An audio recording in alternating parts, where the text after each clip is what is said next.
আসসালামু আলাইকুম প্রিয় দর্শক, আজকে আলোচনা করব বিনোদন জগতের একটা হাইব্রিড দম্পতিকে নিয়ে।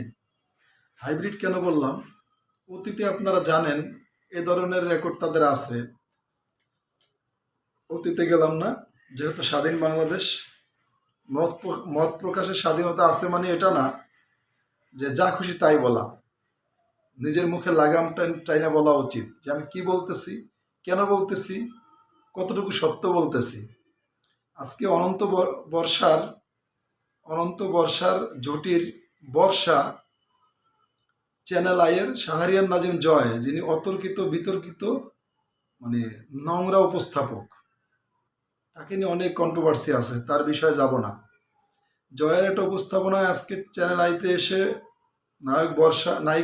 নায়িকা বর্ষা বলেছেন শাকিব খান নাকি সুপারস্টার না, সুপার হিরো, আর মেগা স্টার হচ্ছে অনন্ত জলিল।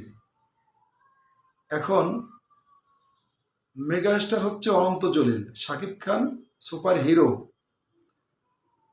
বর্ষা ম্যাডামের কাছে আমার প্রশ্ন, আমরা জানি এই ধরনের কথা আগেও বলেছে, আমার মনে হয় কি বর্ষা ম্যাডাম কি অনন্ত জলিল বাসা থেকে সব শিখাই নিয়ে আসে, না হলে ঘরে গেলে মনে হয় ছেঁচা দেয় তার পক্ষে কথা না বললে। অনন্ত জলিল একটা নায়ক, যার একমাত্র প্রচার করেন বর্ষা বউ হিসেবে, যে কোনো জায়গায় খাটে অখাটে যে কোনো ধরনের কথা বলে ফেলে। যাই হোক, আমি এখন বলতে যাচ্ছি অনন্ত জলিল মেগা স্টার। আমি বর্ষাকে বলতে চাই, বর্ষা ম্যাডাম আপনি আমার আগে বলেন নায়ক কাকে বলে, আগে বলেন। মেগা স্টার সুপারস্টার তো পরের কথা, আগে বলেন নায়ক কাকে বলে। নায়ক হতে কি কি যোগ্যতা লাগে?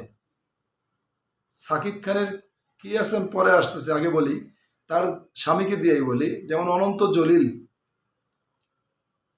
জলিলের নায়ক হওয়ার মতো, যেহেতু এখানে মেগা স্টার প্রশ্ন আসছে দর্শক, তাহলে আমি তার সবকিছু নিয়ে বলার অধিকার রাখি, বলতে হবে আমাকে।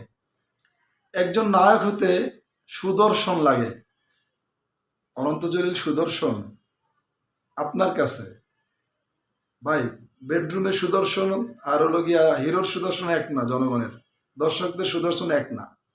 সুদর্শন হতে লাগে ফাইট জানতে হয়, নাচ জানতে হয়, তারপরে কি বলে রোমান্টিকতা জানতে হয়। হ্যাঁ, সবকিছু মিলে একটা প্যাকেজ। সেই প্যাকেজ হচ্ছে, এবং যার নামে ছবি চলে, যার নাম বললেই ছবি চলে, যার হলে হলে গিয়ে গার্মেন্টসের লোক নিয়ে প্রচারণা করতে হয় না, যার হলে হলে গিয়ে দালাল নিয়ে প্রচারণা করতে হয় না, যে ছবি করে ছেড়ে দেবে, জনগণ হুমড়ি খেয়ে দেখবে। এটা হলো মেগা স্টার সুপারস্টারের কাজ। আচ্ছা, এরপরে আমার প্রশ্ন হলো, অনন্ত জলিল যে মেগা স্টার, তার যুক্তি আপনি দিয়ে যাবেন। আর সাকিব খানের সাথে অনন্ত জলিলের তুলনাই হবে না। আমি সাকিব খানের সাথে অনন্ত জলিলের তুলনাই করব না। সুপারস্টার হতে কি গার্মেন্টস থেকে একটা মেয়েকে এনে নায়িকা বানালে সুপারস্টার হওয়া যায়, মেগাস্টার হওয়া যায়? মেগাস্টার মানে কি? একজন শিল্পপতি হলে মেগাস্টার হওয়া যায়? আমি আমার দর্শকদেরকে বলবো, দর্শক আপনারা দয়া করে মতামত দিয়ে যাবেন যে আসলে সাকিব খান মেগাস্টার নাকি অনন্ত জলিল, যিনি জোড়াতালি দেওয়া হিরো, যার উপরে জোড়া লাগে, যার নিচে জুতায় জোড়া লাগে, যার সাইডে জোড়া লাগে, উনি হচ্ছে যার চুলে জোড়া দিতে হয়, উনি হচ্ছে জোড়াতালি দেওয়া হিরো। এই জোড়াতালি দেওয়া হিরো বাংলাদেশে চলেই না, ইনি হলো মেগা স্টার। তো আপনার চোখে হতে পারে, যেহেতু আপনার স্বামী, আপনি বলবেনই, এটা আপনার চোখে হতে পারে, কিন্তু জনসম্মুখে এসে, মিডিয়ায় এসে যা তা বললেন না, মান সম্মান থাকবে না। লজ্জা থাকলে এগুলার বইলেন না। আগেও বলছেন কিছু বলি নাই, এগুলার বইলেন না, লজ্জাজনক কথাবার্তা আর বইলেন না। আমি এক কথায় বলি, অনন্ত জলিল হচ্ছে জোড়াতালি দেওয়া হিরো, জোড়াতালি দেওয়া হিরো। আর সাকিব খান হচ্ছে কমপ্লিট প্যাকেজ মেগা স্টার। ধন্যবাদ। আপনারা দর্শক, আপনারা মতামত দিয়ে যাবেন, কে সুপারস্টার কে মেগা স্টার, দর্শক বলবে, বউ বললে তো হবে না।